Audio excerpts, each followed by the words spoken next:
తెలుసు నామం మీకు శుభములు వందనాలు. మన బ్రతుకు మన జీవితాలు మార్చే మాటల్ని దేవుని గ్రంథం నుండి దేవుడి వాక్యాన్ని కొన్ని మాటలు మనం ధ్యానిస్తాం. ఈరోజు ఉమెన్స్ డే కదా, తల్లులను జ్ఞాపకం చేసుకుంటారు. Happy women's day. తల్లిదండ్రుల గురించి బైబిల్లో అనేక మాటలు దేవుడు రాయించాడు.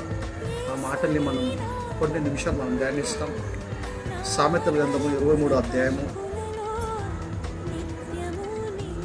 22వ వచనం.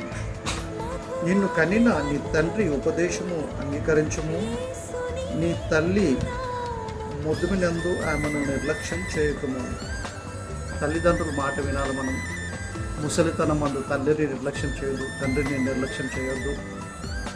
వాళ్ళు ఎంతో తినకపోయినా మనల్ని పెంచి పెద్దగా చేసి పోషించి ఎన్నో జాగ్రత్తలు బాధ్యతలు తీసుకున్నారు కనుక పెరిగినంత వాళ్ళం అయినా మనం పెళ్ళిళ్ళైన తర్వాత నా భార్య నా పిల్లలు అని చెప్పి తల్లిదండ్రులను మీరు దయచేసి తండ్రిని కానీ తల్లిని కానీ నిర్లక్ష్యం చేయకండి. వాళ్ళ మనసు బాధ పెట్టకండి. వాళ్ళని ప్రేమతో చూసుకోండి. చొప్పుడు మాటలని తల్లితో గొడవ పడకండి, తండ్రితో గొడవ పడకండి, వాళ్ళతో గట్టిగా మాట్లాడకండి. వాళ్ళని చూసి విసుక్కుకోకండి. వయసు మీద పడ్డప్పుడు వాళ్ళు కొన్ని చెప్పిందే చెప్తారు. మళ్ళా మీరు ఓపికతోని వాళ్ళకి సమాధానం చెప్పండి. మీరు తల్లిదండ్రులను ఖచ్చితంగా మీరు ప్రేమించాలా, తల్లిదండ్రులు లోబడాలా. తల్లిని కానీ తండ్రిని కానీ నిర్లక్ష్యం చేయొద్దు.